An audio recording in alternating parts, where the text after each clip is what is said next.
Sa kailaliman ng isang sinaunang gubat na hindi pa nasusukat ng mapa at hindi pa nalalakaran ng ganap ng mga dayuhan, may isang bahagi ng lupaing tila laging nakabuntot ang katahimikan. Ang mga puno roon ay matatayog. Ang mga ugat ay tila mga ahas na nakayakap sa lupa at ang hangin ay may dalang amoy ng lumot at lumang panahon. Sa gitna ng bahaging iyon ay nakatindig ang isang dambuhalang punong balete. Matanda na sa paningin ng sino mang makakakita, subalit hindi kumukupas ang lakas na taglay.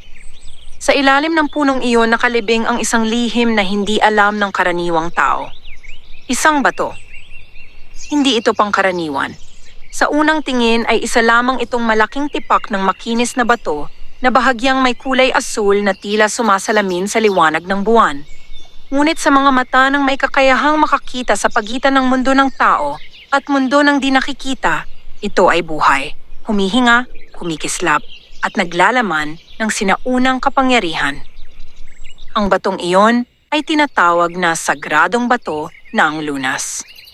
At may isang nilalang na nagbabantay dito sa loob ng maraming siglo. Ang kanyang pangalan ay Amariel. Si Amariel ay isang diwata. Hindi ang uri na madalas ilarawan sa mga kwento ng mga bata. Hindi siya palaging nakangiti o nakikipaglaro sa mga paru-paro. Siya ay tahimik, matalim ang mga mata at may anyong hindi madaling basahin. Ang kanyang buhok ay mahaba at itim na tila anino ng gabi at ang kanyang mga mata ay kulay pilak na kumikislap sa dilim. Ang kanyang kasuotan ay yari sa hibla ng mga dahon at liwanag ng hamog sa umaga. Sa loob ng 300 taon, siya ang itinalagang tagapag-ingat ng sagradong bato. Hindi niya ito pinili. Pinili siya ng bato. Ayon sa mga alamat ng matatandang espiritu, ang sagradong bato ay piraso ng isang bituing nahulog sa lupa noong panahong ang mundo ay hindi pa lubusang hinahati sa liwanag at dilim.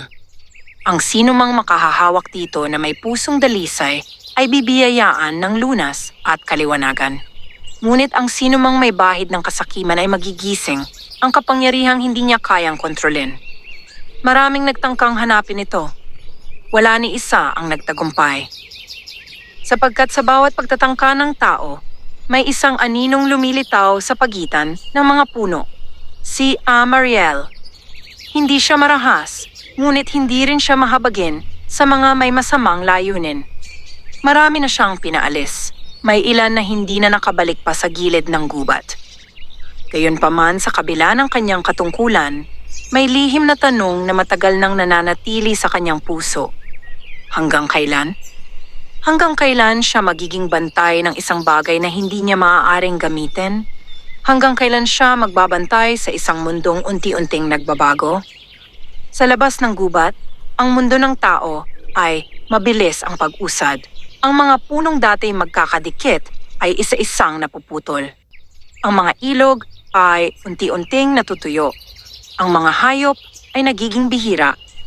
Kahit ang hangin ay nag-iiba ang amoy. Nararamdaman iyon ni Amariel. Sa bawat pag-ihip ng hangin may kasamang babala.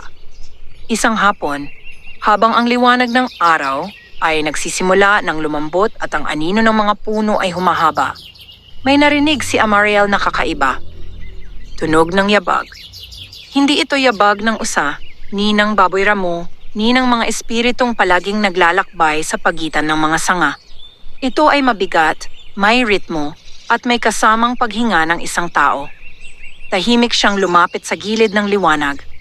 Sa pagitan ng mga puno, nakita niya ang isang binatang may dalang lumang bag at hawak ang isang kapirasong papel na tila mapa. Ang kanyang buhok ay bahagyang magulo at ang kanyang mga mata ay puno ng determinasyon. Ang kanyang pangalan ay Kaylan Verano. Hindi pa niya alam kung gaano kalayo ang kanyang nalakad.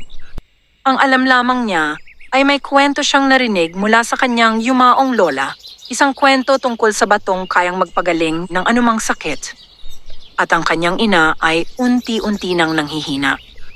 Kung totoo man ang alamat, bulong niya sa sarili habang pinupunasan ang pawis sa noo, hahanapin ko ito. Mula sa lilim pinagmasdan siya ni Amariel. Marami na siyang nakitang tulad nito. Mga taong desperado, may mahal sa buhay, may hangarin na tila mabuti. Ngunit alam niyang ang kabutihan ng layunin ay hindi sapat upang payagan ang isang tao na lapitan ang bato. May mga batas na sinusunod ang mundo ng mga diwata. May kapalit ang bawat kapangyarihan. Habang papalapit si Kaylan sa bahagi ng gubat kung saan nakatindig ang punong balete, naramdaman niya ang kakaibang lamig sa hangin. Ang mga ibon ay tumahimik. Ang mga dahon ay tila hindi gumagalaw. Huminto siya. May tao ba rito? Tawag niya, bagaman hindi niya tiyak kung kanino siya nagsasalita. Sa likod niya marahang umihip ang hangin. At sa kanyang harapan, unti-unting lumitaw ang isang anyong tila hinulma mula sa liwanag at anino. Napaatras si Kaylan. Sa unang pagkakataon sa kanyang buhay, nakakita siya ng isang nilalang na hindi niya maipaliwanag. Hindi ka dapat narito. Malamig ngunit malinaw na wika ni Amariel. Hindi sumagot si Kaylan kaagad. Pinilit niyang kontrolin ang kaba sa kanyang dibdib. Hinahanap ko ang sagradong bato, matatag niyang sabi. Sa sandaling iyon, bahagyang kumislap ang mga mata ng diwata. Marami na ang naghahanap, tugon niya. Wala ni isa ang nagtagumpay. Hindi ako para sa kapangyarihan, sagot ni Kaylan. Para ito sa aking ina. Ang hangin ay tila tumigil. Narinig ni Amariel ang katotohanang nakapaloob sa tinig ng binata. Ngunit narinig din niya ang mas malalim na bagay, isang bakas ng takot. At sa ilalim ng takot na iyon, mayroong pagnanais na handang sumugal sa anumang kapalit. At iyon ang kinatatakutan niya. Ang batong hinahanap mo, wika niya, ay hindi simpleng lunas. Ito ay pagsubok. Handa ako, mabilis na tugon ni Kaylan. Tinitigan siya ni Amariel ng matagal. Sa loob ng 300 taon, hindi pa siya kailanman nag-alinlangan. Ang kanyang tungkulin ay malinaw. Protektahan ang bato, ilayo ito sa tao. Ngunit sa harap niya ngayon ay isang taong hindi sakim. Isang taong ang puso ay puno ng pag-ibig at takot na mawalan. At sa kaibuturan ng kanyang diwatang puso, may bahagyang pag-alog. Kung pagbabawalan niya ang binata, maaaring bumalik ito kasama ang iba. Maaaring magdala ito ng mas malubhang panganib sa gubat. Kung papayagan niya, maaaring magbago ang takbo ng nakatadhanang mga pangyayari. Sa pagitan ng katahimikan, may isang mahinang panginginig sa lupa, isang senyales na ang sagradong bato ay nagising. Nararamdaman nito ang presensya ng tao. Nararamdaman nito ang pagdududa ng tagapag-ingat. At sa kauna-unahang pagkakataon, naramdaman ni Amariel ang isang bagay na matagal niyang itinanggi. Takot. Hindi para sa bato, kundi para sa mundong maaaring magbago kapag ang isang tao ay nakalapit dito ng may pusong handang magsakripisyo. Kung nais mong magpatuloy, marahan niyang sabi, kailangan mong harapin ang unang pagsubok. Anong pagsubok? Tanong ni Kaylan. Hindi siya agad sinagot ng diwata. Sa halip, bahagya siyang umatras at itinaas ang isang kamay. Ang paligid ay nag-iba. Ang mga puno ay tila lumayo. Ang lupa ay naging mas malamig. Ang hangin ay may bigat na hindi maipaliwanag. Ang unang pagsubok, wika ni Amariel, ay hindi laban sa akin. Ito ay laban sa iyong sarili. Sa sandaling iyon, nagdilim ang paligid. At nagsimula ang unang yugto ng pagbubukas ng lihim ng sagradong bato. Nang tuluyang lamunin ng dilim ang paligid, inakala ni Kaylan na siya ay nawalan ng malay. Ngunit nang muling magbalik ang kanyang paningin, hindi na siya nakatayo sa gitna ng gubat. Nasa isang silid siya. Isang lumang silid na pamilyar sa kanyang alaala, ang dating tahanan nila noong siya ay bata pa. Ang mga dingding ay yari sa kahoy na may bahid ng panahon, at sa gilid ay naroon ang isang lumang lamparang may mahinang liwanag. Ang hangin ay may amoy ng tuyong damo at nilagang luya. Naramdaman niya ang panlalamig ng kanyang mga kamay. Hindi ito maaari, bulong niya. Mula sa sulok ng silid, narinig niya ang mahina ngunit malinaw na pag-ubo. Ang kanyang ina. Dahan-dahan siyang lumapit sa higaan. Nakita niya ang payat at maputlang anyo ng babaeng matagal na niyang inaalagaan. Ang mga mata nito ay nakapikit at ang paghinga ay mabigat. Ma, mahina niyang tawag. Ngunit hindi ito sumagot. Sa likuran niya may isa pang tinig na sumingit. Hindi ito ang tunay na sandali. Ito ang iyong alaala. Lumingon si Kaylan. Sa may pintuan, nakatayo si Amariel. Hindi bilang tagapagbantay ng bato, kundi bilang tahimik na saksi sa isang nakaraang hindi pa tuluyang napapatawad. Anong ibig sabihin nito, tanong niya. Ang unang pagsubok ay ang katotohanan, tugon ng diwata. Bago mo hilingin ang kapangyarihan ng bato, kailangan mong harapin ang dahilan kung bakit mo ito hinahanap. Sinabi ko na, para sa aking ina. Hindi iyon ang kabuuan, malamig na sagot ni Amariel. Sa sandaling iyon, nagbago ang tagpo. Ang silid ay naging mas maliwanag. Ang kanyang ina ay mas bata, mas malakas, at nakatayo sa tabi ng isang mesa. Sa harap nito ay isa kabataang Kaylan, mas payat, mas puno ng pangarap. Anak, wika ng kanyang ina noon, hindi mo kailangang umalis. Kaya natin ito. Ngunit ang batang Kaylan ay puno ng galit. Kaya natin? Wala tayong sapat. Lagi na lang tayong umaasa sa awa ng iba. Ang mga salitang iyon ay tila kutsilyong muling pumiyak sa kanyang dibdib. Tumigil ka, bulong ng kasalukuyang Kaylan. Ngunit hindi tumigil ang alaala. Ito ang kailangan kong gawin, sigaw ng kanyang nakaraang sarili. Hindi ako mananatiling mahirap habang buhay. Nakita niya kung paanong iniwan niya ang kanilang tahanan sa gitna ng gabi, dala ang galit at ambisyon. Ilang taon siyang nagtrabaho sa malalayong lugar, ilang taon niyang hindi nasilayan ang ina. At nang siya'y bumalik, huli na ang lahat upang maibalik ang mga panahong nawala. Ang sakit ng alaala ay hindi nagmumula sa kahirapan, kundi sa pagkukulang. Lumapit si Amariel. Hinahanap mo ang bato upang pagalingin ang kanyang katawan, sabi niya. Ngunit ano ang gagawin mo sa sugat na iniwan ng panahon? Ginawa ko ang lahat para sa kanya, sagot ni Kaylan, nanginginig ang tinig. Nagtrabaho ako, nag-ipon ako, bumalik ako. Ngunit hindi mo na ibalik ang mga taon. Tahimik siyang napaluhod. Ang silid ay nagsimulang magbago muli. Ang kanyang ina ay nakaupo sa gilid ng higaan, mas matanda, mas marupok. Anak, wika nito sa alaala, hindi kita sinisisi. Ngunit sa pagkakataong iyon, napansin ni Kaylan ang isang bagay na noon ay hindi niya nakita. Ang lungkot sa mga mata ng kanyang ina. Ang lungkot na dulot ng pag-iisa. Hindi niya napansin iyon noon. Ang puso niya ay napuno ng panghihinayang. Ano ang nais mong ipakita sa akin? Tanong niya kay Amariel. Na ang pag-ibig ay hindi lamang sakripisyo, sagot nito. Ito rin ay presensya. Kung bibigyan ka ng bato ng kapangyarihan, kailangan mong maunawaan kung ano ang tunay mong ipinaglalaban. Hindi ko kayang mawala siya, mahinang sabi ni Kaylan. Ang takot sa pagkawala ang madalas nagtutulak sa tao na baguhin ang balanse ng mundo, tugon ng diwata. Handa ka bang tanggapin na may mga bagay na hindi mo maaaring kontrolin? Ang paligid ay unti-unting nagdilim. Sa gitna ng kadiliman, may lumitaw na isang salamin, malaki at malinaw. Nakita niya ang kanyang sarili, ngunit hindi ito kasalukuyan. Isang bersyon niya na hawak ang sagradong bato. Sa salamin, nakita niyang gumaling ang kanyang ina. Bumalik ang kulay sa mukha nito. Bumalik ang lakas. Ngunit kasabay nito, nakita niyang ang gubat ay nagsimulang matuyo.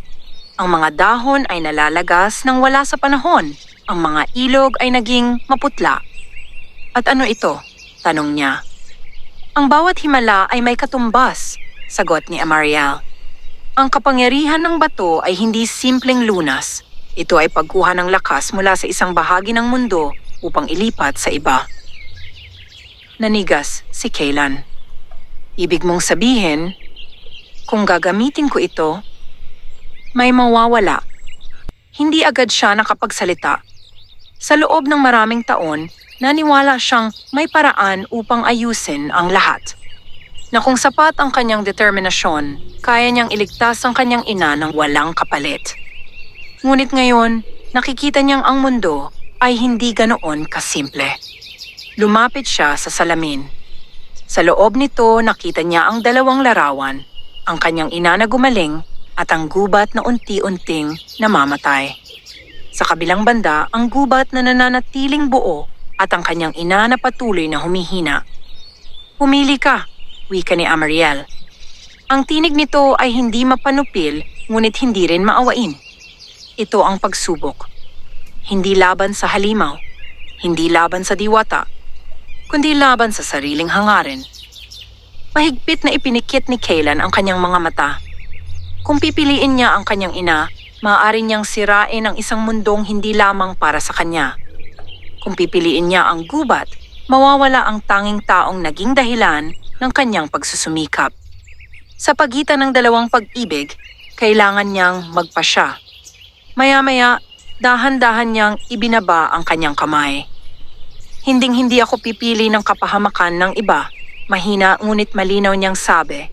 "Kung ang lunas ay magdudulot ng pagkawasak, hindi ko ito tatanggapin." Tahimik ang paligid.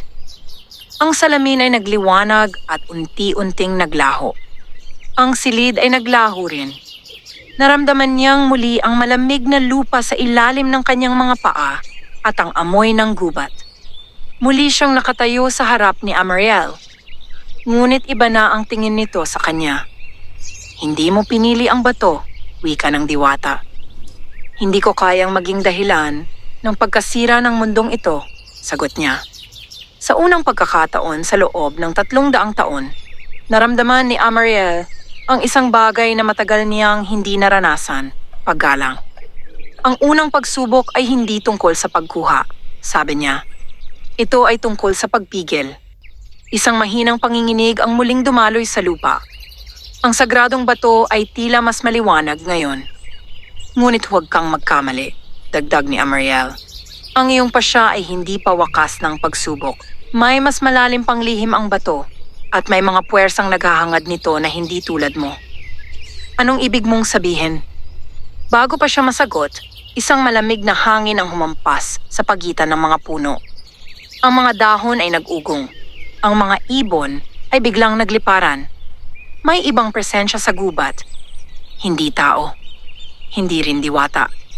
At alam ni Amariel na ang pagdating nito ay hindi nagkataon. "Dumating na sila," mahina niyang sabi. "Sinong sila?" tanong ni Kaylan. Ang kanyang mga mata ay naging mas matalim, mas mapagbantay. "Ang mga nilalang na matagal nang naghihintay ng pagkakataon," tugon niya. "At ngayon na ang bato ay nagising, hindi na sila magtatago." Sa pagitan ng mga puno, may isang aninong gumalaw. At sa unang pagkakataon, si Kaylan ay hindi na lamang isang naghahanap. Siya ay naging bahagi na ng isang mas malaking labanan. Ang hangin sa loob ng gubat ay biglang bumigat na tila may hindi nakikitang kamay na pumipisil sa dibdib ng bawat nilalang na naroroon. Ang mga dahon ay tumigil sa pag-indayog. Ang mga insekto ay nanahimik. Maging ang liwanag ng dapit hapon ay tila nag-atubiling tumagos sa pagitan ng mga sanga. Nakatayo si Kaylan sa tabi ni Amariel, ngunit malinaw sa kanya na ang puwersang dumarating ay hindi para sa kanya nagmumula. Ito ay para sa bato. "Manatili ka sa likod ko," mahina ngunit mariing utos ng diwata. Hindi na siya tumutol. Mula sa pagitan ng mga puno, unti-unting humiwalay ang isang anyo sa dilim.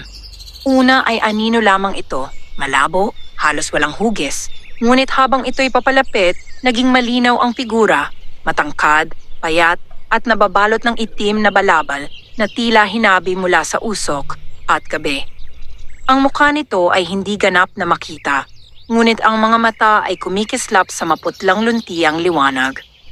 "Matagal kitang hindi nakita, Amariel," wika ng nilalang.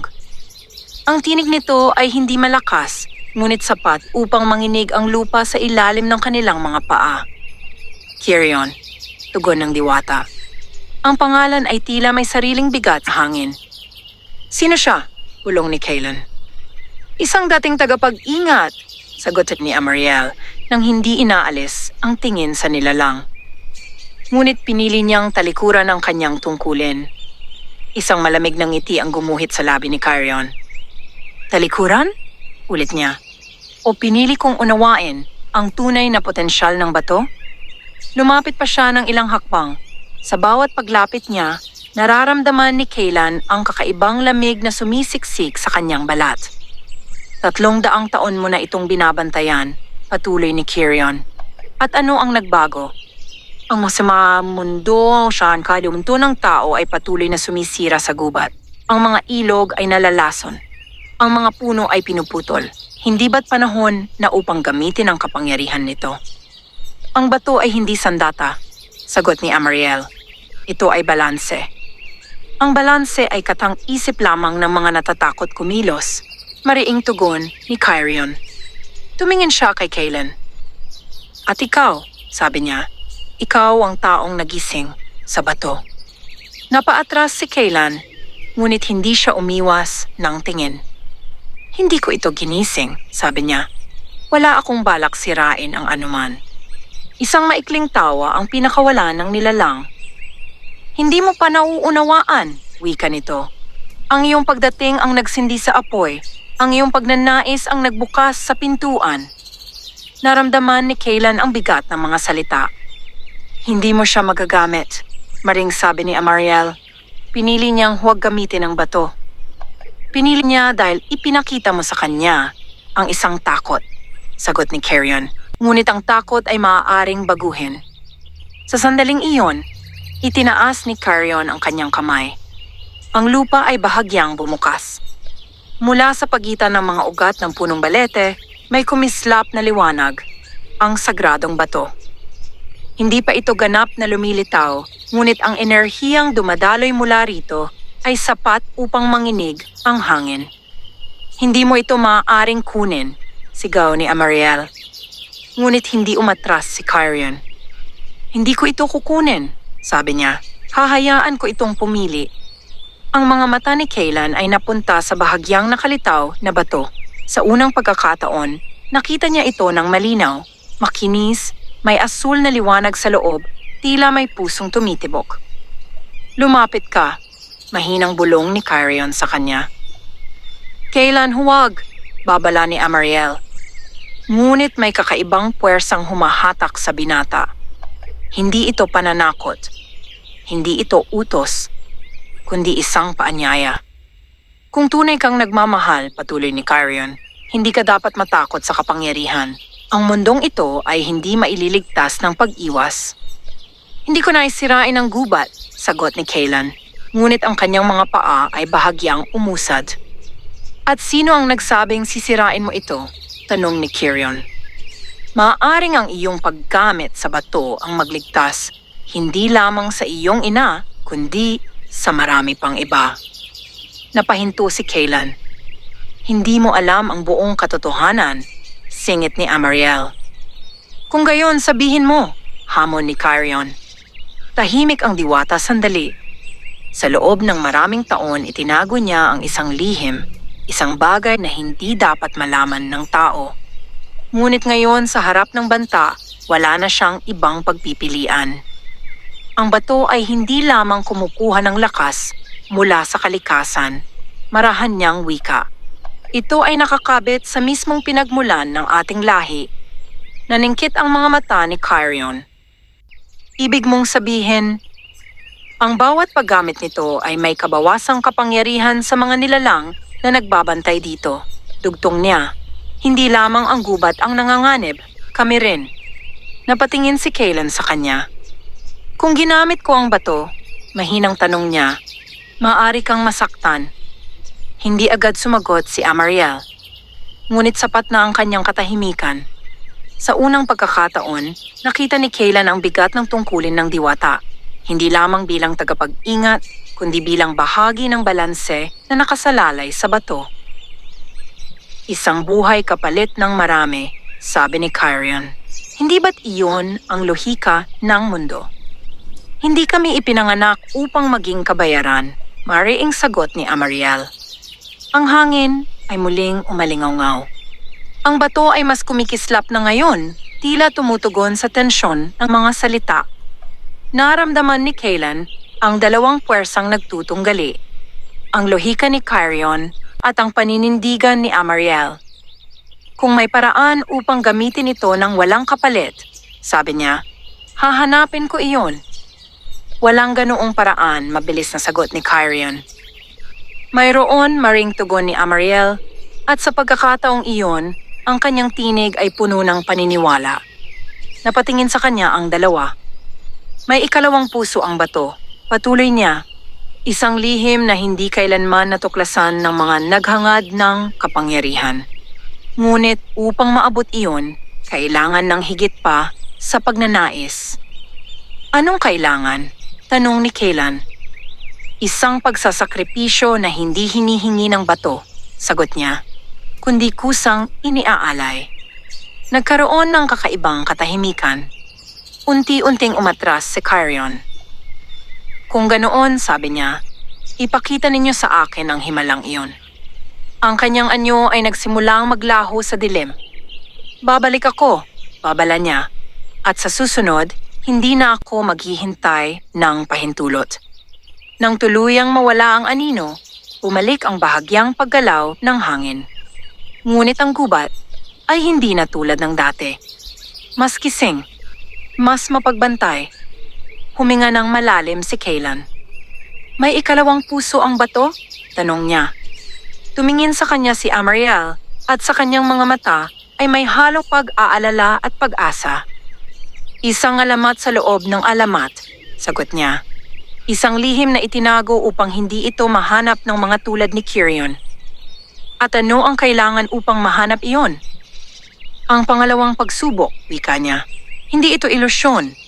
Hindi ito alaala. Ito ay paglalakbay. Sa malayo, may bahagyang liwanag na lumitaw sa pagitan ng mga puno. 100 dati wala roon. Kung ipagpapatuloy mo, dagdag ni Amariel, wala nang pagbabalik sa dati mong buhay. Tinitigan ni Kaylan ang landas. Hindi na ito tungkol lamang sa kanyang ina. Ito ay tungkol sa isang kapangyarihang maaaring magbago sa balanse ng mundo. At kung umatras ako, tanong niya.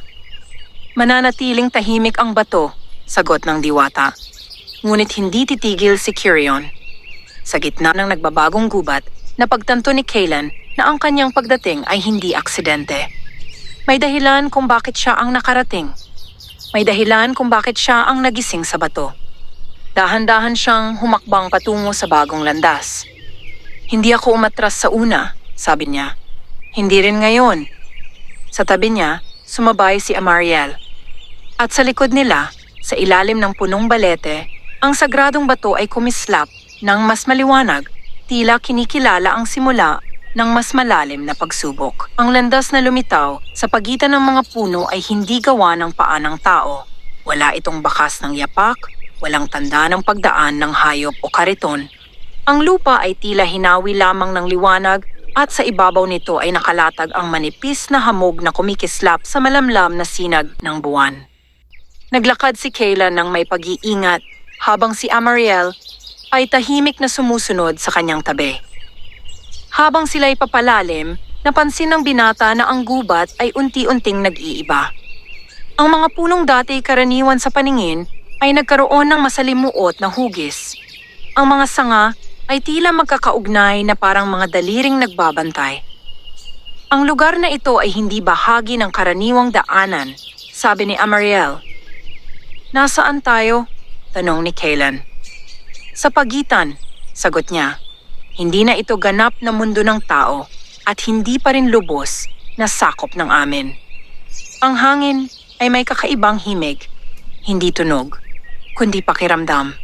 Parang may mga bulong na hindi maunawaan, mga pangalang tila tinatawag, ngunit hindi mabigkas ng buo.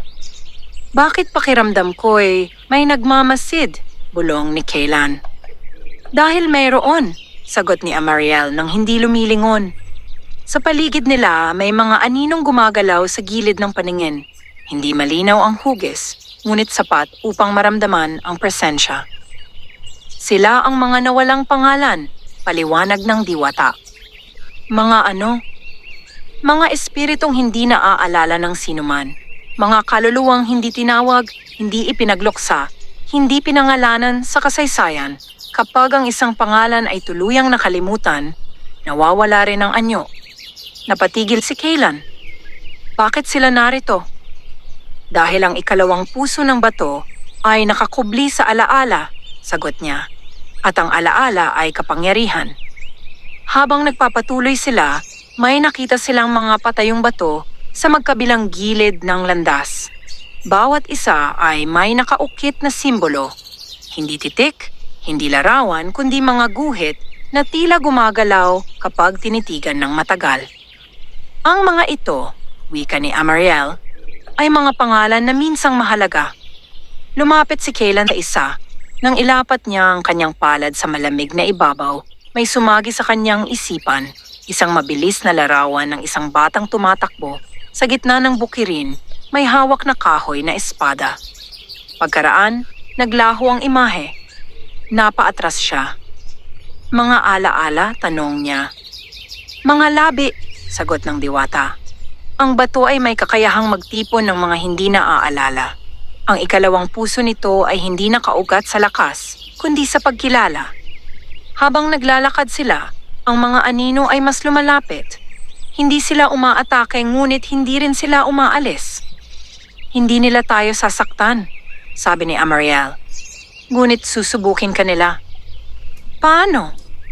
Bago pa siya masagot, ang landas ay nahati sa 3. Walang palatandaan kung alin ang tama. Sa gitna ng 300 ay may nakatayong isang matandang puno, mas maliit kaysa sa punong balete, ngunit mas baluktot ang mga sanga. Sa paanan nito ay may isang maliit na sisidlang yari sa bato. Ang ikalawang pagsubok, sabi ni Amariel, ay pagpili ng hindi ginagabayan ng takot o pagnanais. Walang palatandaan, tugon ni Kaylan. Mayroon, sagot niya. Ngunit hindi mo ito makikita kung ang puso mo ay puno ng alinman sa 2. Tinitigan niya ang 3 landas. Ang una ay maliwanag, may bahagyang liwanag na tila nagmumula sa dulo. Ang ikalawa ay natatakpan ng makapal na hamog. Ang ikatlo ay madilim, halos hindi matanaw. Kung ito ay tulad ng unang pagsubok, bulong niya, ang maliwanag ang may kapalit. Hindi mo maaaring lutasin ang lahat sa pamamagitan ng lohika, paalala ni Amariel. Pumikit si Kaylan. Pinakinggan niya ang kanyang paghinga. Inalala niya ang mga mata ng kanyang ina, ang lungkot na kanyang nakita sa alaala. Inalala rin niya ang mga mata ni Amariel nang sabihin nitong may kabawasang kapangyarihan ang bawat paggamit ng bato. Hindi ito simpleng pagligtas. Ito ay pag-unawa. Dahan-dahan siyang lumakad patungo sa ikalawang landas, ang natatakpan ng hamog. Bakit iyan? Tanong ng diwata. Dahil hindi ko alam kung ano ang nasa dulo, sagot niya. At hindi ko ito pinipili dahil sa takot o sa pag-asa ng gantimpala. Tahimik na sumunod si Amariel. Habang pumapasok sila sa hamog, ang paligid ay naging malamig. Ang mga anino ay sumama, tila mas malinaw ang anyo. Sa loob ng hamog may lumitaw na mga hugis, mga taong walang mukha. Nakaharap sila kay Kaylan, tila naghihintay. Kilalanin mo kami? Sabay-sabay na bulong ng mga anino. Paano, Han? Tanong niya. Sa pamamagitan ng pag-alaala. Ngunit hindi niya sila kilala. Wala siyang alaala sa kanila. Hindi ko kayo nakita noon sa Rizsan, sabi niya. Hindi kami kailanman nakita, tugon ng mga tinig. Ngunit kami ang pundasyon ng mundong iyong ginagalawan. Naunawaan niya. Hindi ito literal na pag-alala sa mukha o pangalan. Ito ay pagkilala na may mga buhay na dumaan at nawala ng hindi napansin. Lumuhod siya sa lupa. Hindi ko alam ang inyong mga pangalan, wika niya. Ngunit kinikilala ko ang inyong pag-iral. Ang mundo ay hindi lamang gawa ng mga naaalala. Sa sandaling iyon, ang hamog ay nagsimulang lumiwanag. Ang mga anyong walang mukha ay nagkaroon ng bahagyang hugis, hindi malinaw, ngunit may dignidad. Sa dulo ng landas, may kumislap na asul na liwanag. Ang ikalawang puso ng bato. Ito ay hindi kasing laki ng sagradong bato sa ilalim ng punong balete. Isa lamang itong maliit na kristal, tila piraso ng mas malaking kabuuan. Lumapit si Amariel. "Natagpuan mo ito," sabi niya. "Dahil ba tama ang pinili kong landas?" tanong ni Kaylan. "Hindi," sagot niya. "Dahil pinili mong makita ang hindi nakikita." Lumapit siya sa kristal. Ngunit bago niya ito mahipo, isang malakas na hangin ang sumabog sa paligid. Ang hamog ay nagkawatak-watak. Ang mga anino ay naglaho. At sa likod nila, may narinig silang isang tinig, pamilyar at malamig. "Hindi sapat ang pagkilala," wika ni Carrion. Mula sa gilid ng liwanag, muli siyang lumitaw. "Ang alaala ay mahina kung walang aksyon," dagdag niya. "Hindi ito iyo," mariing sabi ni Amariel. "Hindi rin ito iyo lamang," sagot niya. Tumingin siya kay Kaylan. "Ngayon na nakita mo ang ikalawang puso, alam mo na may ibang paraan. Ngunit kailangan mo pa ring magpasya kung ano ang isasakripisyo." "Sinabi mong may paraan ng walang kapalit," sagot ni Kaylan. "May paraan," wika ni Amariel, "ngunit hindi madali." "Walang makapangyarihang bagay ang madali," tugon ni Carrion. Ang maliit na kristal ay kumikislap sa pagitan nila. Ang tanong ay hindi na kung sino ang makakakuha nito, kundi kung sino ang handang magbigay ng higit pa kaysa sa inaasahan ng bato. At sa gitna ng tatlong nilalang, isang tao, isang tagapag-ingat at isang tumalikod, ang kapalaran ng sagradong bato ay nagsisimulang humubog sa mas mapanganib na anyo. Sa gitna ng malamlam na liwanag ng ikalawang puso ng bato, ang tatlong nilalang ay nakatayo sa isang sandaling tila huminto ang oras. Ang maliit na kristal ay lumulutang sa ibabaw ng lupa. Ang asul nitong ningning ay mas malalim kaysa sa unang tingin, parang may karagatan sa loob nito. Hindi gumalaw si Amariel. Hindi rin umatras si Carrion. Ngunit si Kaylan ay nakaramdam ng kakaibang pagbabago sa hangin. Hindi ito banta. Hindi rin ito paanyaya. Ito ay paghihintay. Ang ikalawang puso ay hindi maaaring hawakan ng basta, marahang wika ni Amariel. Hindi ito tumutugon sa lakas, kundi sa alay. "Anong alay?" tanong ni Kaylan. "Isang bagay na tunay mong pag-aari," sagot ni Carrion, malamig ang tinig. "Isang bagay na hindi maaaring kunin sa iyo, kundi kusang ibigay." Napatingin si Kaylan sa kristal. "Isang alaala?" tanong niya. "Hindi sapat," sagot ni Amariel. "Ang alaala ay maaaring mabaluktot, makalimutan o mabago. Ang hinihingi nito ay mas personal." "Kung gayon ano?" giit niya. Tahimik ang diwata saglit, tila may binubuo sa isip na matagal na niyang iniiwasan. "Isang bahagi ng iyong sarili na humuhubog sa iyong pagkatao." Naningkit ang mga mata ni Carrion. "Sabihin mo ng buo," hamon niya. Huminga ng malalim si Amariel. "Ang iyong kakayahang magangkin," wika niya. "Ang pagnanais na magsabing akin." Napatingin si Kaylan sa kanya, hindi agad nakaunawa. "Kung iaalay mo ang bahaging iyon," patuloy ng diwata, "magagawa mong gamitin ang kapangyarihan ng bato nang hindi ito kumukuha mula sa gubat o sa amin. Ngunit kapalit nito, hindi ka na muling makakaramdam ng pagmamay-ari." "Hindi ko na maangkin ang anumang bagay?" tanong niya. "Hindi ang mga bagay," sagot niya, "kundi ang mga tao." Tumahimik ang paligid. "Hindi mo na maaring sabihing ang isang tao ay sa iyo," dugtong ni Amariel. "Hindi mo na maaring itali ang pag-ibig sa pag-aari. Ang iyong pagmamahal ay magiging malaya, ngunit wala ng pag-angkin." Isang maikling tawa ang pinakawalan ni Carrion. "Isang kakaibang kapalit," sabi niya. "Ngunit hindi ba't iyon din ang ugat ng karamihan sa sakit? Ang pagnanais na angkinin?" Napayuko si Kaylan. Naalala niya ang kanyang ina. Ilang beses ba niyang sinabi sa sarili na kailangan niya itong iligtas dahil siya ang nag-iisang meron siya? Ilang beses ba niyang naramdaman ang takot na baka mawala ang tanging taong itinuturing niyang kanya? Kung iaalay niya ang kakayahang mag-angkin, magbabago ang kanyang pagtingin sa lahat. "Kung gagawin ko ito," Tanong niya, mapapagaling ko ba siya nang hindi nasisira ang gubat? Oo, sagot ni Amariel, malinaw at tiyak. At hindi ka mawawalan ng kapangyarihan? Dagdag niya. Bahagyang nag-atubili ang diwata, ngunit tumango. Hindi kong ito ang iyong kusang alay. Lumapit si Kyrion sa kristal. Ngunit tandaan mo, sabi niya kay Kaylan, kapag binitawan mo ang pag-angkin, hindi ka na rin maaaring umasa na ang mga mahal mo ay mananatili sa tabi mo. Ang pag-ibig na walang pag-angkin ay pag-ibig na walang kasiguruhan. Ang pag-ibig naman ay wala talagang kasiguruhan. Mahina ngunit matatag na sagot ni Kaylan. Tumingin siya kay Amariel. Kung tatanggapin ko ito, tanong niya, ikaw ba ay mananatiling tagapag-ingat? Hanggat may balanse, sagot niya. Naramdaman niya ang bigat ng desisyon. Hindi ito tulad ng unang pagsubok na may malinaw na dalawang larawan. Hindi ito tulad ng pagpili ng landas sa hamog. Ito ay tahimik na pagbitaw. Lumapit siya sa kristal. Sa sandaling inilapit niya ang kanyang kamay, ang asul na liwanag ay kumalat sa kanyang balat. Hindi ito masakit. Hindi rin ito malamig.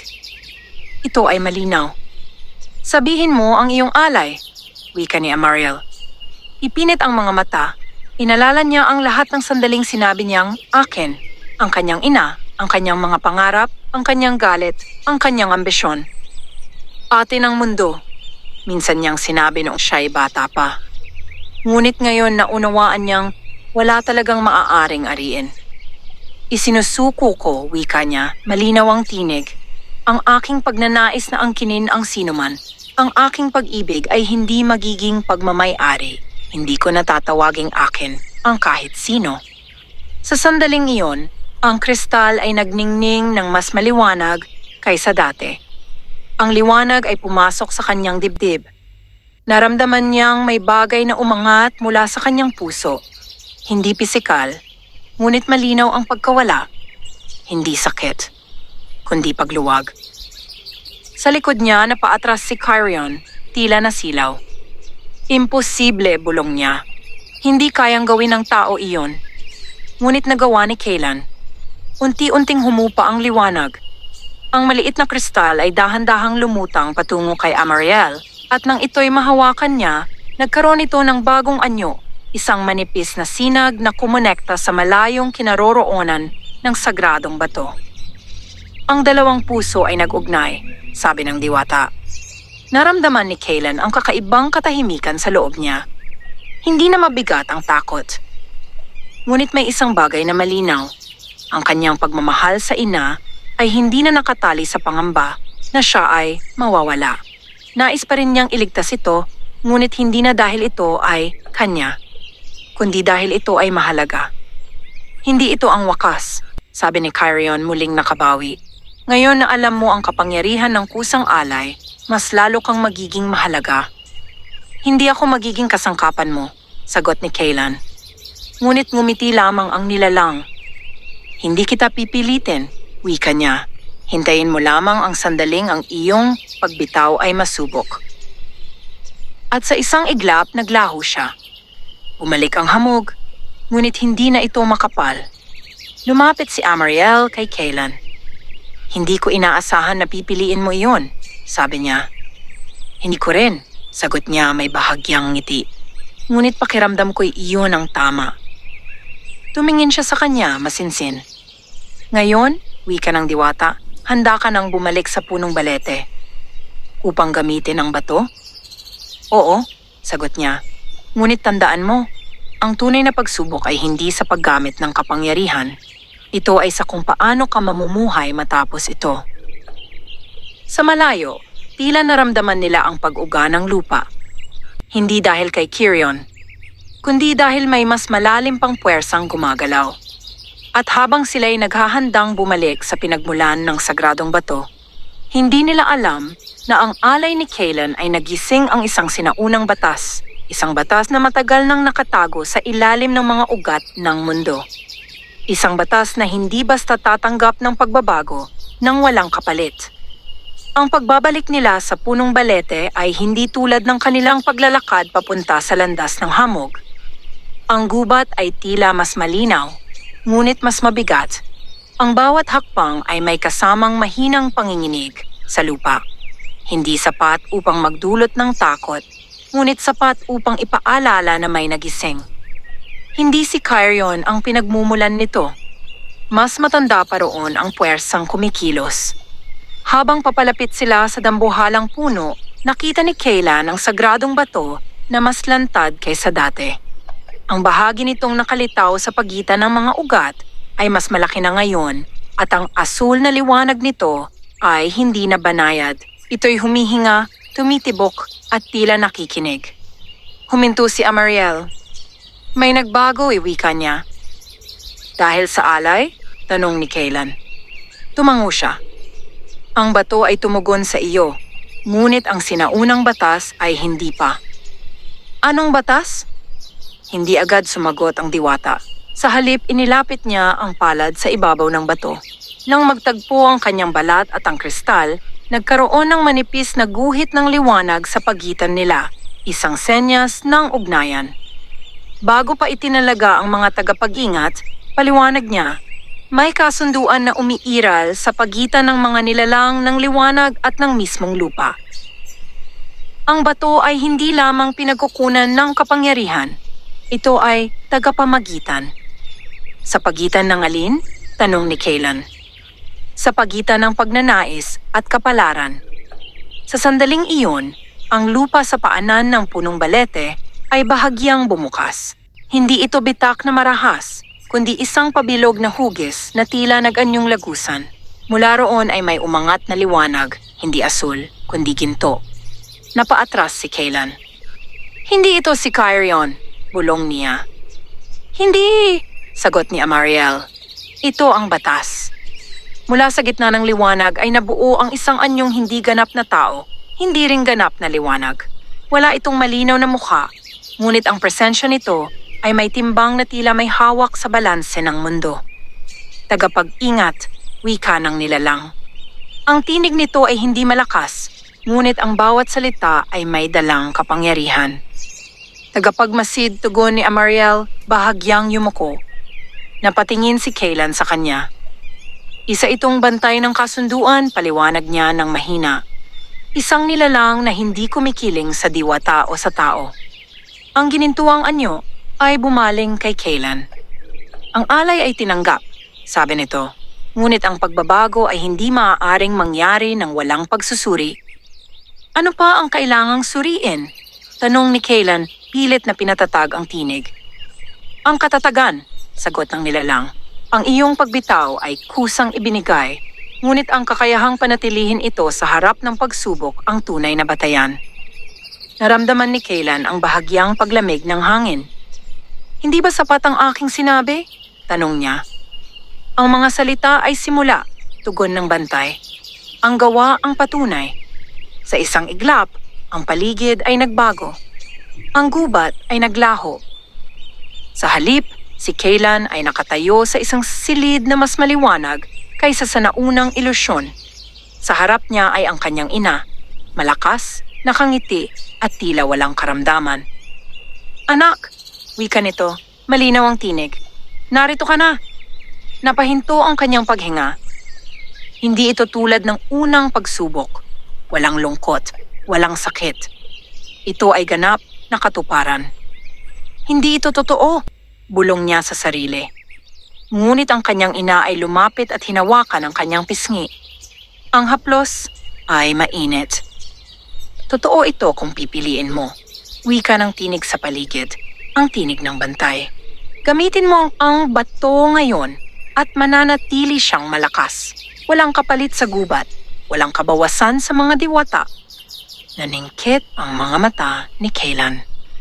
Walang kapalit? Ulit niya. Isang bagay lamang, sagot ng tinig. Ang iyong alay. Naramdaman niya ang pag-uga ng kanyang puso. Kung pipiliin mo ang ganap na lunas ng walang paghihirap, patuloy ng bantay, maibabalik sa iyo ang kakayahang mag-angkin. Magiging iyo muli ang iyong ina, Hindi lamang sa pag-ibig, kundi sa katiyakan. Napatingin siya sa mga mata ng kanyang ina. Ito ang pagkakataong hindi niya inakalang darating. Isang lunas na walang sirang gubat, walang kabawasang kapangyarihan kay Amariel, at walang sakripisyong makikita, kundi isang pagbawi ng kanyang isinuko. Hindi mo kailangang mamuhay sa kawalan, bulong ng tinig. Ang pag-ibig ay mas buo kung may pag-angkin. Sa sandaling iyon, naramdaman ni Kaylan ang bigat ng tukso. Hindi ito masama. Hindi ito marahas. Ito ay lohikal. Kung tatanggapin ko ito, tanong niya, ano ang mangyayari sa balanse? Mananatili, sagot ng tinig. Dahil ang alay ay hindi kailanman kinailangan. Isa lamang itong landas. Naramdaman niyang may mali. Hindi dahil sa kasinungalingan, kundi dahil sa katotohanang masyadong perpekto. Kung hindi kinailangan, marahan niyang wika. Bakit ito tinanggap? Tahimik ang paligid. Ang anyo ng kanyang ina ay nanatiling nakangiti, ngunit ang mga mata nito ay tila naghihintay ng sagot. Huminga ng malalim si Kaylan. Ang pagbitaw ko ay hindi dahil sa utos, sabi niya. Hindi ito dahil kailangan. Ginawa ko ito dahil iyon ang tama. Lumayo siya ng isang hakbang. Kung babawiin ko iyon dahil mas madali ang landas, hindi na ito magiging alay. Unti-unting naglaho ang imahe ng kanyang ina. Ang liwanag ay bumalik sa ginintuang anyo ng bantay. Pinili mong panindigan ang iyong salita, wika nito. Hindi ko nais ang pag-ibig na may tanikala, sagot ni Kaylan. Sa likod niya, muling lumitaw ang punong balete at ang sagradong bato. Nakatayo si Amariel, tahimik ngunit may malinaw na paggalang sa kanyang mga mata. Ang sinaunang batas ay nasiyahan, sabi ng bantay. Ang balanse ay mananatili. Ang bato ay maaaring gamitin sa ilalim ng bagong kasunduan. Anong kasunduan? Tanong ni Amariel. Na ang kapangyarihan nito ay hindi na magmumula sa pagkuha, kundi sa pag-uugnay, sagot ng nilalang. Ang alay ng tao ay naging tulay. Unti-unting naglaho ang ginintuang anyo. Naiwan sina Kaylan at Amariel sa ilalim ng punong balete. Tahimik ang gubat, ngunit ang katahimikan ay hindi mabigat. Ito'y tila paghinga matapos ang mahabang paghihintay. Natapos na ba ang mga pagsubok? Tanong ni Kaylan. Hindi, sagot ng diwata. Ngunit nagbago na ang mga ito. Lumapit siya sa sagradong bato. Ngayon, wika niya, maaari mo nang gamitin ang kapangyarihan nito upang pagalingin ang iyong ina nang hindi sinisira ang iba. Naramdaman ni Kaylan ang pagdaloy ng enerhiya mula sa bato. Hindi bilang puwersang naghihintay, kunin, kundi bilang liwanag na handang ibahagi. Ngunit bago pa niya ito maabot, isang mahinang anino ang gumalaw sa pagitan ng mga puno. Hindi ito ang ginintuang liwanag ng bantay. Hindi rin ito ang malamig na presensya ni Kirion.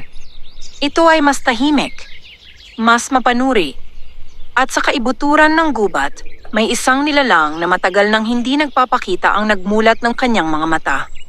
Isang nilalang na hindi interesado sa balanse o kapangyarihan, kundi sa pagbagsak ng mga kasunduan. At sa unang pagkakataon, ang sagradong bato ay hindi lamang sentro ng pagsubok. Ito ay naging simula ng mas malawak na paggalaw sa ilalim ng mundo. Ang katahimikan, matapos ang paglaho ng bantay, ay hindi nagtagal. Sa ilalim ng punong balete, ang mga ugat na dati nakapulupot lamang sa lupa ay nagsimulang kumislot. Hindi marahas, kundi tila may gumagalaw sa ilalim ng kanilang pagkakayakap sa mundo. Ang liwanag ng sagradong bato ay hindi na lamang asul. May bahid na itong mas madilim na anino na paminsan-minsang dumaraan sa loob ng kristal. Napansin iyon ni Amariel. Hindi ito bahagi ng kasunduan, bulong niya. Ano ang nangyayari? Tanong ni Kaylan. Bago pa siya masagot, may narinig silang mahinang tunog. Hindi yabag, hindi huni, kundi tila pagkapunit ng manipis na telang matagal nang nakaunat. Mula sa pinakamalalim na bahagi ng mga ugat, may lumabas na isang manipis na bitak sa lupa.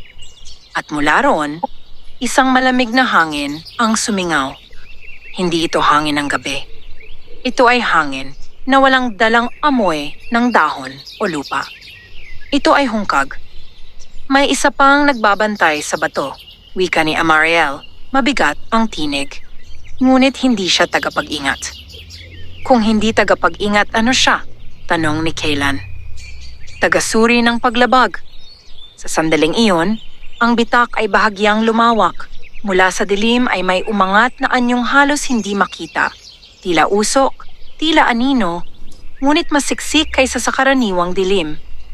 Wala itong malinaw na mukha, ngunit may dalawang bahagyang mas matingkad na bahagi na tila mga mata. Matagal, wika ng nilalang. Ang tinig nito ay hindi nagmula sa bibig. Ito ay tila sabay-sabay na narinig sa hangin at sa loob ng isipan. Matagal na akong naghintay. Napahawak si Kaylan sa kanyang dibdib, hindi dahil sa sakit, kundi sa bigat ng presensya. Lumabas ka ng ganap, utos ni Amariel. Matatag ang tindig. Ang kasunduan ay nananatili. Ang kasunduan ay nabago, tugon ng nilalang. Ang tao ay naging tulay. May bahid ng pagkutya sa tinig nito. Ang bato ay hindi dapat pag-ugnayin sa laman. Hindi siya ginamit bilang sandata, sagot ni Amariel. Ang balanse ay hindi nasira. Ang balanse ulit ng nilalang, tila sinusukat ang salita. Ang balanse ay hindi lamang tungkol sa pagkuha at pagbibigay, ito ay tungkol sa hangganan. Unti-unting lumawak ang anino hanggang sa magkaroon ito ng mas malinaw na hugis, isang matangkad na anyo na tila binuo mula sa makapal na anino na may bahagyang kurba ng mga balikat at ulo. Ngunit ang loob nito ay tila walang laman, parang buwang na silweta ng isang dating nilalang. Ako si Vilethor, wika nito. Ang tagapangalaga ng hangganan. Hindi kumilos si Amariel, ngunit ang kanyang mga mata ay naging mas matalim. Hindi ka tinawag, sabi niya. Hindi ako kailangang tawagin, sagot nito. Nararamdaman ko ang paggalaw ng batas. Tumingin ito kay Kaylan. Isang tao ang binigyan ng karapatang baguhin ang daloy ng kapangyarihan. Hindi ko ito hiniling, sagot ni Kaylan. Ngunit tinanggap mo, tugon ni Vilethor. Sa sandaling iyon, ang lupa sa paligid nila ay naging mas malamig. Ang mga dahon sa itaas ay tila nanigas sa ere. Kung hindi nasira ang balanse, patuloy ni Amariel, wala kang dahilan upang makialam. Ang balanse ay nabuhay, sagot ni Vilethor. At kapag ito'y nabuhay, may posibilidad itong lumampas. Napatingin si Kaylan sa sagradong bato. Ang asul na liwanag nito ay may bahagyang pulang sinag na sumisingit paminsan-minsan.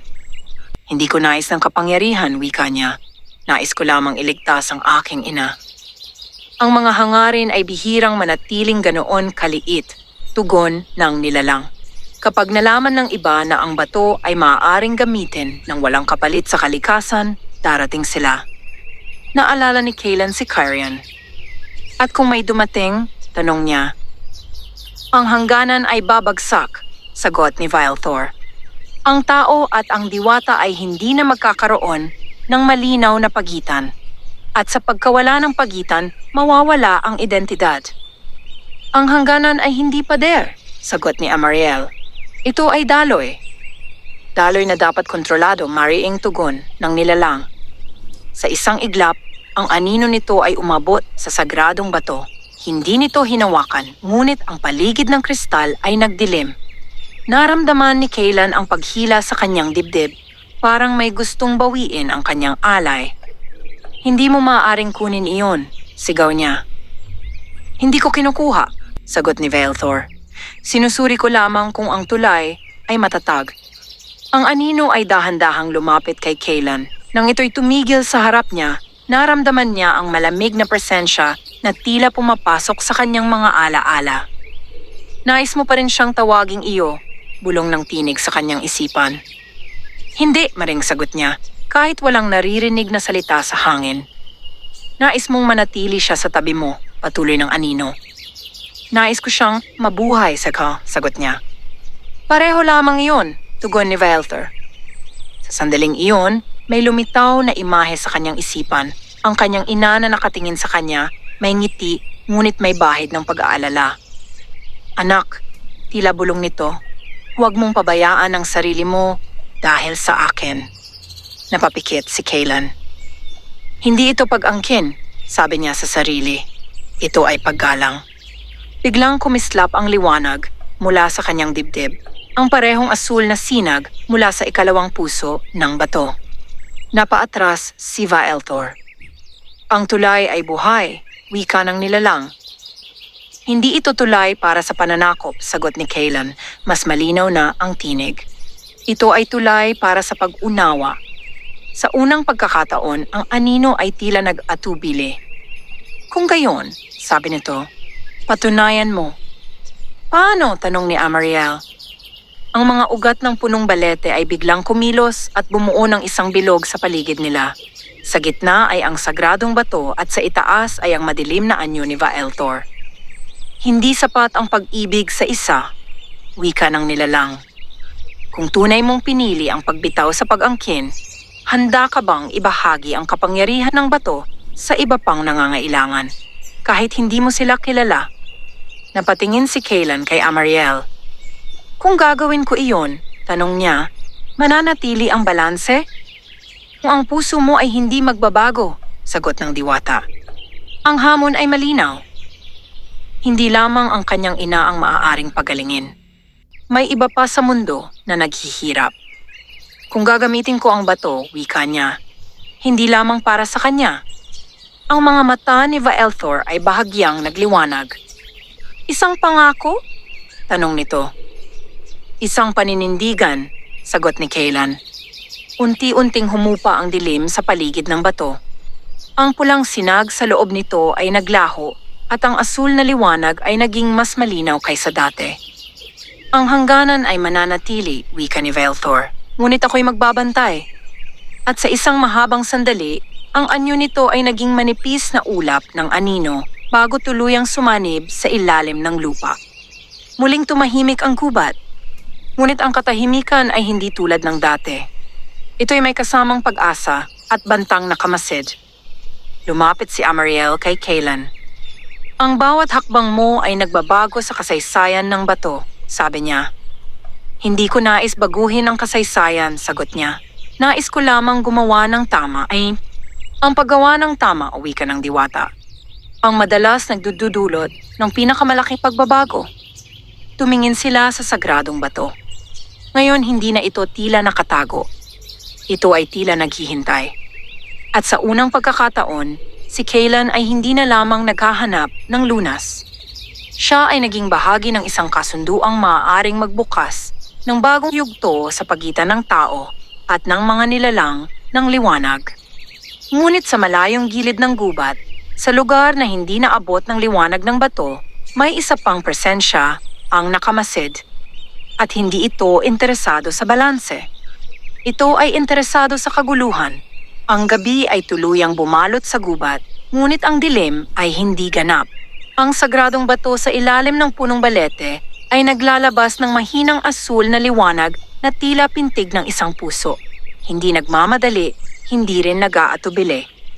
Nakatayo si Kaylan sa harap nito, tahimik. Ang mga pangyayari sa pagitan nila ni Amariel, ni Cairion at ni Vaeltor ay nag-iwan ng marka sa hangin. May bagong kasunduan, may bagong pangako. Ngunit ang kapangyarihan ay bihirang manatiling lihim. May nararamdaman ka ba? Tanong ni Kaylan. Tumango si Amariel. Ang bato ay hindi na tahimik. Ang pagbabago ay may alon. Anong alon? Ang alon ng mga naghahanap. Sa sandaling iyon, narinig nila ang mahinang paggalaw sa malayong bahagi ng gubat. Hindi ito isang nilalang lamang. Marami sila. Ang tunog ay magkakaiba. May mabibigat na hakbang, may marahang paglakad, may mga bulong ng pag-uusap. Hindi sila tulad mo, wika ni Amariel. Mga tao? Tanong niya. Oo, at hindi lamang tao. Lumapit siya sa sagradong bato at inilapat ang palad. Ang liwanag ay bahagyang humina, tila sinusubukang magkubli. May nagbalita, dagdag niya. Si Kirion, bulong ni Kaylan. Marahil, sagot ng diwata.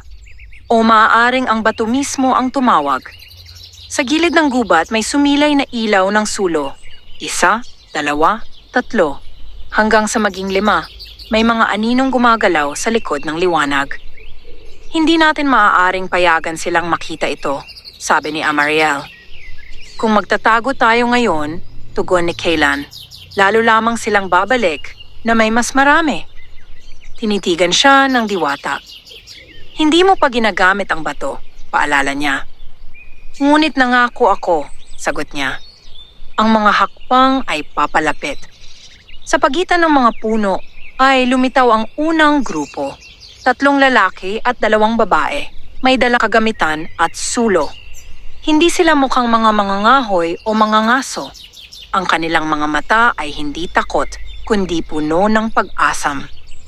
Dito, wika ng isa sa kanila, narito ang liwanag.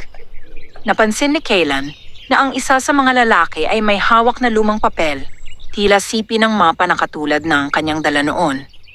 Hindi ito maaring nagkataon, bulong niya. Ang kapangyarihan ay may sariling paraan ng pagtawag, sagot ni Amariel. Lumabas si Kaylan mula sa lilim bago pa makita ng grupo ang bato. Huminto kayo, tawag niya. Nagulat ang mga ito. May nauna na? Tanong ng isang babae. Huwag kayong lumapit, mariing sabi ni Kaylan. Ang hinahanap ninyo ay hindi simpleng lunas. Alam namin, sagot ng pinakamatandang lalaki. Narinig namin ang alamat, isang bato na kayang magpagaling. May kapalit, dagdag niya. Ngunit bago pa siya makapagpatuloy, isang malamig na tawa ang umalingaw-ngaw sa pagitan ng mga puno. Mula sa likuran ng grupo, lumitaw si Kirion. Hindi mo kailangang takutin sila, wika niya. May mapanuksong ngiti. Hindi mo ba nangakong ibahagi ang kapangyarihan? Nanigas si Kaylan. Hindi sa ganitong paraan, sagot niya. Anong paraan ang tama? Tanong ni Kirion. Ang pag-iisa mo sa kapangyarihan? Hindi ko ito inaangkin. Ngunit ikaw ang tulay, tugon niya.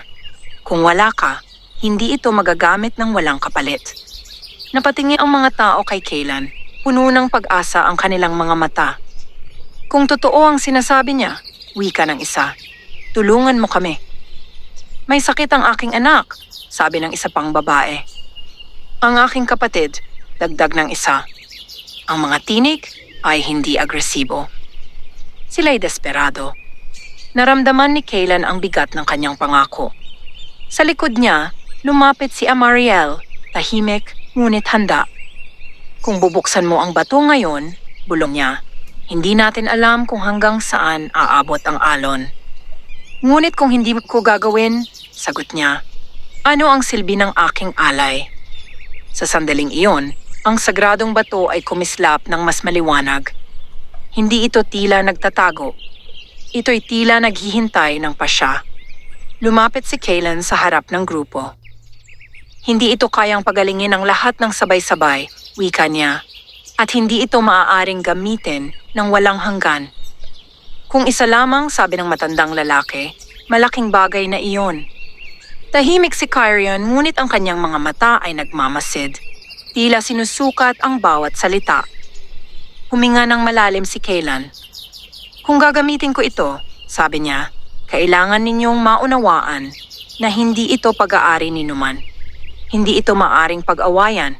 Hindi ito maaring gawing sandata. Tinatanggap namin, sabay-sabay na tugon ng ilan. Ngunit sa likod ng grupo, may isang aninong hindi agad napansin. Isang lalaki na hindi nagsasalita, ngunit ang kanyang mga mata ay hindi puno ng pag-asa, kundi ng pagkalkula.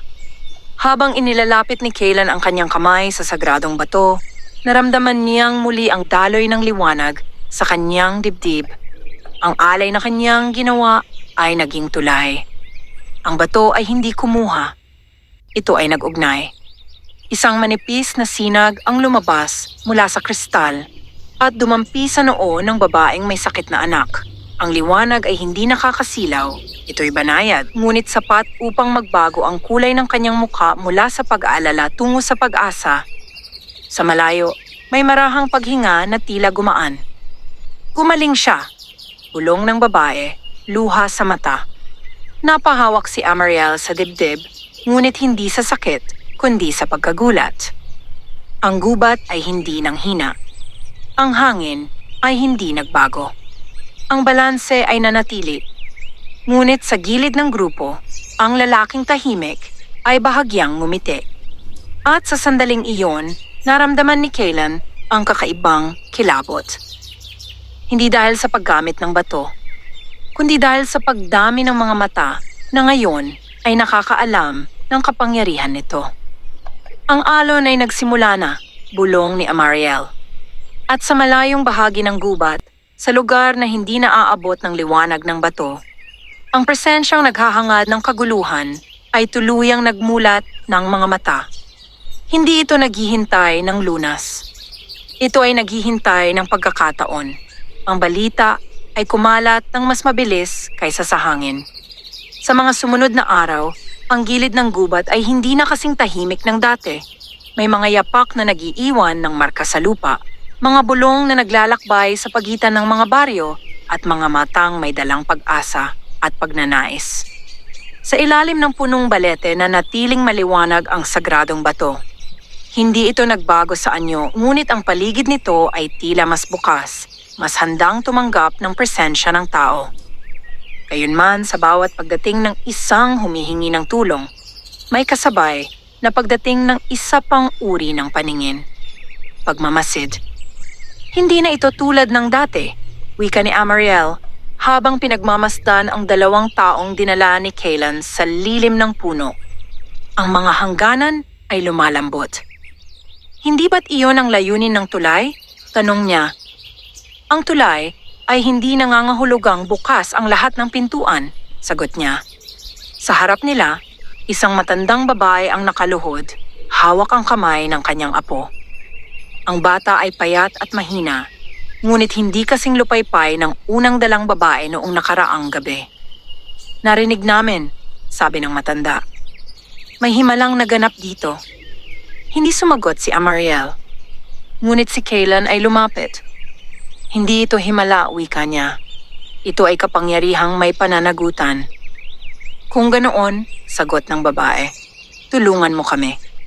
Sa bawat paggamit ng bato, hindi na ito naglalabas ng malakas na liwanag. Sa halip, isang banayad na sinag ang dumadaloy mula sa kristal patungo kay Kaylan at mula sa kanya patungo sa nangangailangan. Ang daloy ay hindi marahas. Ito'y tila paglipat ng init mula sa isang kamay patungo sa isa pa. At sa bawat pagdaloy, nararamdaman ni Kaylan ang kakaibang pagluwag sa kanyang dibdib. Parang ang alay na kanyang ibinigay ay lalong nagiging bahagi ng kanyang pagkatao. Hindi siya nanghihina, ngunit hindi rin siya nananatiling pareho.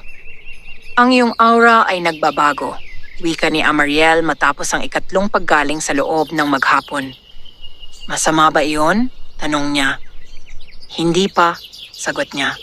Ngunit ang bato ay hindi lamang nagbibigay. Ito ay nagtatala. Anong ibig mong sabihin? Ang bawat paggamit ay marka sa kasunduan. Sa gilid ng mga puno, may isang anyong tahimik na nagmamasid. Ang lalaking hindi nagsalita noong unang gabi. Ang kanyang pangalan ay Rydan Corvell. Hindi siya humingi ng tulong. Hindi siya lumapit sa bato. Ngunit ang kanyang mga mata ay nakatuon sa bawat paggalaw ni Kaylan. Hindi pag-asa ang naroon, kundi pag-aaral. Hindi siya tulad ng iba, bulong ni Amariel. Nararamdaman mo rin? Tanong ni Kaylan. Oo. Sa sandaling iyon, lumapit si Rydan. Marami kang natulungan, wika niya, maayos ang tinig. Kung may kailangan ka, sabihin mo, sagot ni Kaylan. Ngumiti ang lalaki, ngunit ang ngiting iyon ay hindi umabot sa kanyang mga mata. Hindi ako narito para humingi, tugon niya. Narito ako upang magmasid. Sa ano? Sa posibilidad. Napatingin si Amariel sa kanya, matalim ang tingin. Anong posibilidad? Tanong niya. Isang bagong kaayusan, sagot ni Rydan. Kung ang bato ay maaaring gamitin ng walang kapalit sa kalikasan, maaari itong maging pundasyon ng isang sistemang magpapabago sa mundo. Hindi ito para sa sistema, maring sagot ni Kaylan. Lahat ng kapangyarihan ay nagiging sistema sa huli, tugon ni Raidan. Kung hindi mo ito aayusin, may ibang gagawa. Sa likod ng kanyang mga salita ay may malinaw na pahiwatig. Hindi mo ito maaaring kunin, sabi ni Amariel. Hindi ko kailangan, sagot niya, hanggat may tulay. Tahimik ang paligid. Naunawaan ni Kaylan ang ibig sabihin. Kung siya ang tulay, siya rin ang susi. Hindi ako magiging bahagi ng anumang pagtatangkang kontrolin ito, wika niya. Hindi control, sagot ni Raidan. Pamamahala. Ang pagkakaiba ay manipis, malamig na tugon ni Amariel. Ngunit si Raidan ay umatras lamang ng isang hakbang. Isipin mo, sabi niya kay Kaylan, ilang tao pa ang naghihirap? Ilan ang maaaring iligtas kung ang paggamit ng bato ay organisado, planado, pinunduhan? Ang mga salita ay hindi malakas. Ngunit ang mga ito ay may bigat. Pagkatapos niyang magsalita, tumalikod siya at naglakad palayo, ngunit hindi tuluyang umalis sa gubat. Nanatili siyang malapit. Naghihintay. Hindi ko siya pinagkakatiwalaan, sabi ni Amariel. Hindi rin ako, sagot ni Kaylan. Ngunit mali ba ang sinabi niya? Ang diwata ay hindi agad sumagot. Sa halip tumingin siya sa sagradong bato. Ang liwanag nito ay tila mas tahimik ngayon, ngunit mas malalim. Ang pinakamalaking panganib, wika niya, ay hindi ang kasakiman. Ito ay ang paniniwalang tama ang ginagawa. Napatingin si Kaylan sa kanyang mga kamay. Sa loob ng ilang araw, may mga gumaling. May mga lumuha sa pasasalamat. Ngunit sa bawat pag-alis ng isa, may bagong dumarating. At sa bawat pagdating, lumalaki ang alon. Kung titigil ako, tanong niya, ano ang mangyayari? Maghahanap sila ng iba, sagot niya. Marahil kay Kirion. Marahil sa mas mapanganib na paraan. Sa malayo, may mahinang paguga ng lupa. Hindi ito tulad ng presensya ni Vile Thor. Hindi rin ito tulad ng paglitaw ni Kirion. Ito ay mas malalim. Mas mabagal. Parang paggalaw ng isang bagay na matagal nang nakabaon. Tumingin si Amariel sa madilim na bahagi ng gubat. May isa pang gumagalaw, wika niya. Hindi si Raidan? Hindi. Sa ilalim ng lupa, sa lalim na hindi naaabot ng ugat ng punong balete, may isang nilalang na hindi kilala ng tao, hindi kaalyado ng diwata, at hindi sakop ng sinaunang batas. Isang puwersang hindi naghahangad ng lunas o pamamahala, kundi pagbawi. At sa bawat paggamit ng sagradong bato, ang kanyang pagkakahimbing ay unti-unting napuputol. Habang si Kaylan ay patuloy na nagiging tulay ng pag-asa, may isa namang nilalang na nakikita sa kanya ang simula ng pagbagsak ng matagal ng nakatagong mundo. At ang binhing itinanim ng pagnanais, maging ito man ay para sa kabutihan, ay nagsisimula ng mag-ugat sa mas malalim at mas madilim na lupa. Sa pagsikat ng ika-10 araw mula ng unang ginamit ni Kaylan ang sagradong bato para sa iba, ang gubat ay tila nagkaroon ng 2 mukha. Sa ibabaw, may pag-asa.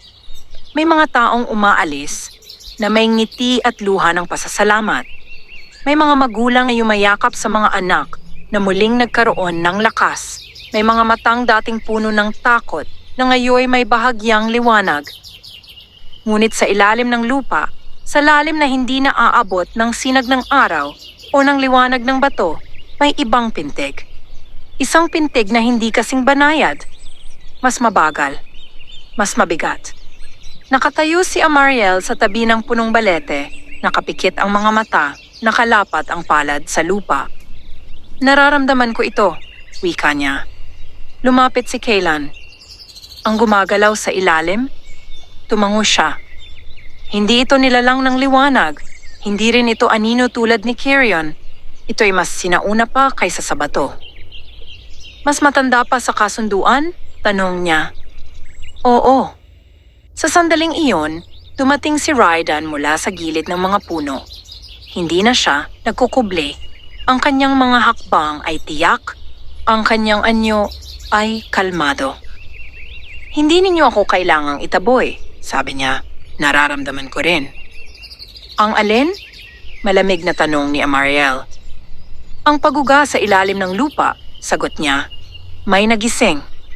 Tahimik ang paligid. Sa malayo, may ilan pang naghihintay na tao. Ngunit hindi pa sila pinapalapit ni Kaylan. May kutob siyang hindi ito ang tamang sandali para sa panibagong paggaling. Ang bawat paggamit mo sa bato, wika ni Amariel kay Kaylan, ay naglalabas ng hindi lamang liwanag, kundi resonance. Resonance? Ulit niya. Isang alingaw-ngaw ng kapangyarihan, paliwanag niya.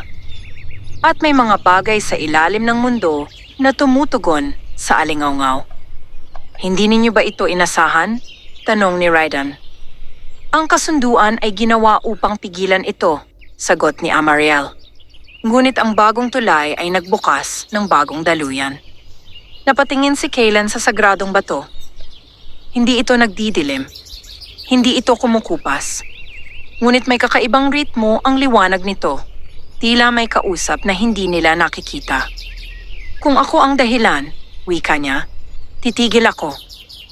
Hindi ganoon kasimple, sagot ni Amariel. Kung titigil ka ngayon, dagdag ni Raidan, mas lalong magiging magulo. Ang mga taong narito ay hindi na basta aatras. At kung may gumagalaw sa ilalim, mas gugustuhin nitong makita ang kahinaan. Hindi ako makikinig sa iyo, mariing tugon ni Amariel. Ngunit si Raidan ay hindi ngumiti. Hindi ninyo kailangang magtiwala sa akin, wika niya. Ngunit ang mundong ito ay hindi lamang binubuo ng diwata at tao. May mga sinaunang nilalang na natabunan ng itayo ang mga kasunduan. At kapag nagkaroon ng bitak, sila ang unang susubok lumabas. Sa ilalim ng kanilang mga paa, biglang lumakas ang pag-uga. Hindi ito lindol. Ito'y parang pagbalikwas ng isang napakalaking nilalang sa kanyang pagkakahimbing. Ang lupa sa paanan ng punong balete ay bahagyang bumuka at mula roon ay may umangat na manipis na usok na kulay abo. Hindi ito anino ni Vialthor. Hindi ito presensya ni Kirion. Ito'y mas mababa, mas mabigat. Umatras kayo, utos ni Amariel. Ngunit hindi agad kumilos si Kaylan. Mula sa bitak, may narinig silang mahinang tunog, parang malalim na paghinga. Hindi ito paghinga, bulong ng diwata. Ito ay pagbangon. Ang usok ay nagsimulang magtipon sa isang hugis, hindi ganap, ngunit may anyo ng isang malawak na katawan na tila nakabaon sa ilalim ng lupa. At last, umalingaw-ngaw ang tinig, mababa at parang nagmumula sa kailaliman ng bato mismo. Hindi kita kilala, wika ni Kaylan, pilit na pinatatag ang tinig. Hindi mo ako kailangang kilalanin, sagot ng nilalang. Ako ang naiwan ng ilagak ang bato sa lupa.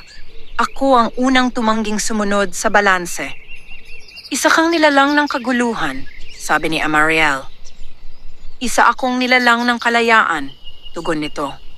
Unti-unting naging mas malinaw ang hugis, isang dambuhalang silweta na tila binubuo ng bato at usok, may malalapad na balikat at mga mata na kumikislap sa kulay uling. Tinawag mo ako, sabi nito kay Kaylan. Hindi ko sinasadya, sagot niya. Ang bawat pagdaloy ng kapangyarihan ay alon sa aking pagkakahimbing, tugon ng nilalang. At sa bawat alon lumalakas ako. Napatingin si Kaylan sa kanyang mga kamay. Kung hindi ko ginamit ang bato, matutulog pa rin ako, sagot ng nilalang. Ngunit ang mundo sa ibabaw ay patuloy na maghihirap. Tahimik ang gubat. Ang mga tao sa malayo ay nagsimulang magbulungan. Ramdam ang kakaibang pagbabago sa hangin. Hindi ka makakaakyat, maring sabi ni Amariel. Ang kasunduan ay umiiral pa. Ang kasunduan ay para sa liwanag at anino, sagot ng nilalang. Hindi ako alinman. Sa sandaling iyon, Naramdaman ni Kaylan ang kakaibang paghila sa kanyang dibdib. Hindi tulad ng pagnanais na mag-angkin, kundi tila tawag ng isang mas malalim na puwersa. "Bakit ako?" tanong niya. "Dahil ikaw ang nagbukas," sagot ng nilalang. "At ang nagbukas ay dapat magpasya kung ano ang susunod na yugto." "Hindi kita pakakawalan," sabi ni Amariel. Ngunit ang nilalang ay hindi umatras. Sa halip, ang kanyang anyo ay lumaki, ang usok ay naging mas makapal, at ang lupa sa paligid ay nagbitak ng mas malinaw. "Hindi mo ako kailangang pakawalan," wika nito. "Ang mundo mismo ang gagawa niyon kung magpapatuloy ang pagdaloy." Naramdaman ni Kayla ang bigat ng sandali. Ang kanyang alay ay naging tulay. Ang tulay ay nagbigay daan sa lunas. Ngunit ang lunas ay nagbigay daan sa alon. At ang alon ay gumising sa isang sinaunang nilalang na hindi kailanman nais mapasailalim sa anumang kasunduan. "Anong nais mo?" tanong niya. Isang mahabang katahimikan ang bumalot sa paligid bago sumagot ang nilalang. "Isang pagpipilian," wika nito. "Ipagpatuloy mo ang pagdaloy at ako'y lalakas hanggang sa makalaya. O isara mo ang tulay at hayaang ang pag-asa ng marami ay mamatay kasama ng iyong kapangyarihan." Nanigas si Kaylan. Sa unang pagkakataon, ang kanyang desisyon ay hindi lamang tungkol sa balanse. Ito ay tungkol sa pag-iral ng isang puwersang maaaring bumago sa mundo. Sa kanyang tabi, si Amariel ay nakahandang lumaban. Sa likod nila, si Raiden ay tahimik, ngunit ang kanyang mga mata ay nagliliwanag sa kakaibang interes. At sa ilalim ng punong balete, ang sagradong bato ay kumikislap, hindi sa takot kundi sa paghihintay. Ang pagpili ay hindi na maaring ipagpaliban. At sa pagtatapos ng 10 kabanata, ang hinaharap ng gubat ng tao at ng mismong kasunduan ay nakasalalay sa isang pasyang hindi maaaring hatiin sa dalawa.